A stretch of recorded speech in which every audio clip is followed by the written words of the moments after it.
Let me welcome to the show. It is Thrive Thursday. It is also Financial Literacy Month and apparently Confederacy, National Confederacy Month or local in Mississippi. Let me welcome to the show. He is the CEO of Lindustry, the one and only Everett K. Sands. Hello. Hey, how you doing, Karen? I think you're on fire today, but I'm looking forward to talking to you. Yeah, I'm just people. Oh, you're just so angry. You should be angry, but I'm actually not angry. I am very perturbed at then there's a difference, because to me sometimes anger is unwieldy. It's not contained. I'm very measured in terms of how I feel about this, and it's getting more and more difficult for me to just sit in something. The hypocrisy of this country and so many people who have so much to say about so many things, and they're doing nothing. Oh, we got to hold our vote, and then what? Then what? You've been doing that. You got a whole state you could control right now, Mississippi. You don't even show up. You let Arkansas freaking elect a whole ass troll. You let that happen, right? And you could have done something. Now, y'all ain't show up for there, as well as Louisiana. You had a guy that would have legalized weed and fought for you and put Connie on blast, Gary Chambers. And you didn't vote. So miss me with all Biden. Stop it. You have no concept of what power even looks like. And so you got your little narratives that make you feel good. But when it comes time to do something, right, you're nowhere to be found. So, all right. So yeah, I'm like, yeah, this is enough already. And I feel this way, Everett. People who, there's nothing I can do. This is the way they treat their money too. Like, as if, you get paid, the 1st to 15th or whatever, twice a month.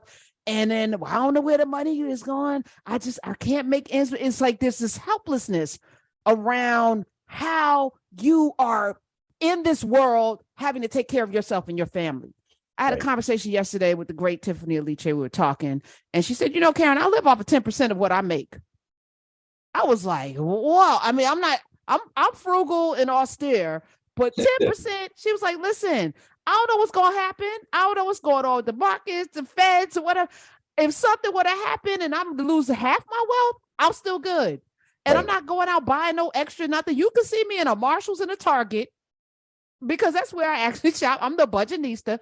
And I love that, because what she's saying is the money, I'm not chasing it. I have it, but I'm only living off of this amount, whatever it is that I need, because I'm gonna need to be good for the rest of the time that I'm here. And I'm not chasing the dollar.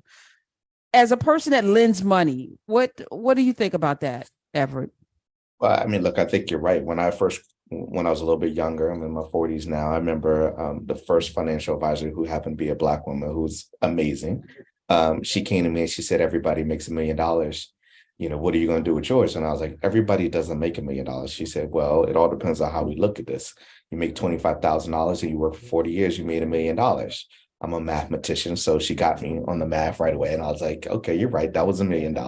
I was thinking more $1 million a year. But her point was, to what you just said, if you can live below your means, and below your means sometimes has to your point about fire and angry, it sometimes has a condescending turn, but that's not what it means. What it means is just figuring out ways to stretch your dollar, right? Whether that means sometimes you have a roommate, whether it means you shop at a different store than maybe a premium store, whether that means you cut back a little bit on your extracurricular activities, you walk versus drive. There's so many different ways to get there.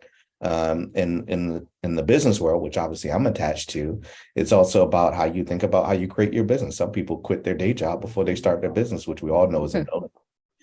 Listen, I still got my day job. Listen, I still got a day job. I still got because benefits, pension, all of that. I still have a day job because these people ain't loyal. So you gotta keep your day job, and the business is not loyal. If your business is predicated on people. Well, all businesses got some people, right? So, I don't have a budget. It's not my budget right now. Okay. All right. Thank God I don't, this ain't my day job. But, thinking of that, because we're in this tech space and the tech bubbles and all of this stuff, people chasing rounds of funding. And I feel like this is what has gotten us into trouble as both people and a country, that there's this kind of like amorphous thing that we're chasing that no one really can describe or explain, valuations and 10xing and all of this. And business is what my daddy taught: supply and demand. Food, clothing, and shelter. These are three staples. You bring in more than you put out, and if you have a business, you want to make sure that you have reserves. I've lived by that. That's right. I mean, look, a business is very simple. It's a income and expense.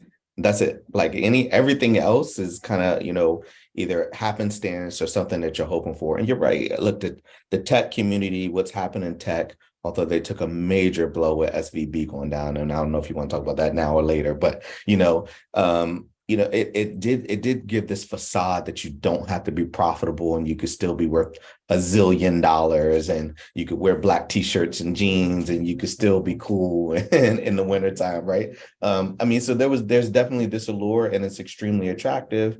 And let's be clear, on the flip side of that, it's also made the money that they got have also made things much easier to all of us, right? Whether you're leveraging the technology, whether you're using it in your business, or whether it gives you the ability to have a gig job like delivering groceries or delivering food or something like that in the midst of everything else you do.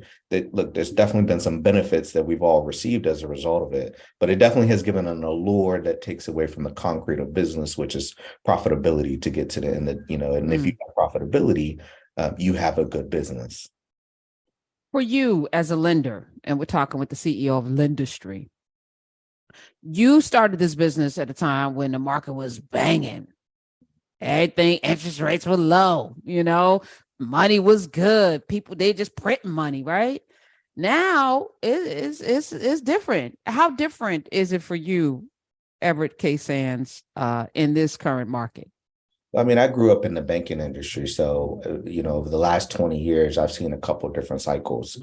I remember when I was at one of the black banks that I was a part of in 2008, it happened. And even though the bank was doing fine and we were growing by 600%, we still had the risk of a regulator coming in and saying, well, what happened in 2008 was a bad thing, so you need to reserve more money, which will stop our growth. And then, now we're going through this current crisis, so to speak, in terms of, the recession, air quotes here. And then obviously what's happened in the banking industry. My role, and the way I always look at things, is I try to predict the future, right? And I don't have a crystal ball or anything, but to me, when you hear about business or you hear about credit, people always talk about the 5 C's. The 1 C that I think you have no control over is condition, which is market condition. But the way to handle market condition is what they call is casting a wide net. So to answer your question, what we've been doing is just casting a wide net, talking to multiple of our banking partners, our government partners, and our private partners, thinking about different sources of capital, because all those different sources give it to us at different rates, which allow us to give it to the community at different rates. But you also got to have them just to have the money, right? To have liquidity. I'm in the lending business, so liquidity and having access to capital is a big deal for us. That's how, if we can't lend it out. Where are you getting money today? That's a great question. So our 2 main sources are banks and government. So on the bank side, what we do is we go to banks and we say, look, underwrite us instead of underwriting the loans that we originate. And if we are good, then the loans that we originate are good. Because look, we all know, as soon as I use the word community, because we're a community development financial institution, everybody thinks the loans are in the hood. They think it's bad credit. They think we're not going to get paid back. And that's just not true. And then the second source is the government. The government has created a bunch of different programs, and some of those programs are grants, some of those programs are credit enhancements, and some of those programs actually give capital to institutions like us, again, to turn around and lend the money out. So you get the money from the banks and government at a certain interest rate. And then people apply to a loan at Lendustry, and you lend it out. And of course, you're going to mark it up, because that's what we do. That's a spread. Right. That's your spread. And do you have the same terms? So I'm imagining that the terms from B to B probably are longer than the 20, 30, 10-year terms that we might get on this side coming to you. Depends. Do you get longer to pay it back? Yeah, so what you're talking about is interest rate max, is interest rate risk, and make sure I match my funds, right? That's what SVB didn't do, right? They had 20-year maturities when they needed the money in 1 year, right? So what we do is we have some bucket of funds that are 2 years and some that are 5 years and some that are 10 years. And answer to your question in terms of getting the money out or sending the money out the same way everybody else does, like we're an SBA lender. We're the only Black-led SBA lender in the country. Now, let me make sure I clarify that. There are banks and there are non-banks.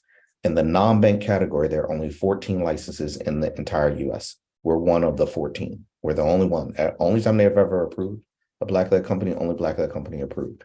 And so in that scenario, SBA controls dictates what we can charge for rates. So the max we could charge is prime plus 3. So you might go to a bank, maybe they're prime plus 2, maybe we're prime plus 2.25, but we're going to be close to each other because SBA has already dictated where that rate range needs to be.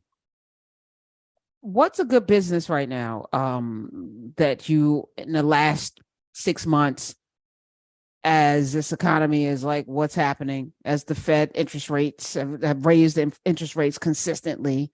What kinds of businesses are working right now? And so I'm gonna answer your question two ways. So the first thing I'm gonna say is support women. That's number one. If you're on the investor side, and then I'm gonna say if you were the actual business owner, I'm gonna say you might want to look at government contracts. So there was a lot of conversation during the pandemic about businesses obviously going down, and there's no doubt a lot of businesses closed or whatever. But what is not talked about is 10 million new businesses were started. 2020, we broke the record of records and new businesses started. 2021, we broke 2020's record. 2022, we broke 2021's record. There were 344,000 contracts executed by the government in 2020 by women-owned businesses. They won more than half of the contracts. So going back to some of the other things you said about how we can think about things and change our communities, we got to look to see where the money is flowing. Right now, the money is flowing towards minority-owned businesses, women-owned businesses, but the women-owned businesses are the ones that are applying more.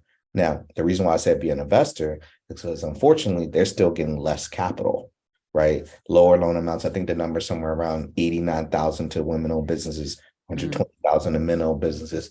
They're still about, I would say about 30%, 40% of the capital going to women-owned businesses. So I'm going to answer your question. It depends on what side you're on. If you're starting a business or you're trying to run the business, start to look towards government funding. There's a lot of funding. By December 2024, all the Inflation Reduction Act money has to be spent.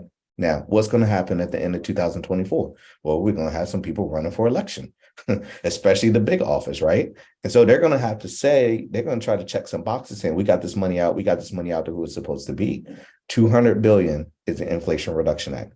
140 billion will get on the street. 40% is supposed to be allocated towards minorities. So if you can get inside of the infrastructure bills or the infrastructure activities that every city, county, state are going to do, the federal government's trying to do, the money's already there, right? We just got to go grab it. No different than some of the other things you've been talking about on your show. 866-801-8255. Everett K. Sands is here.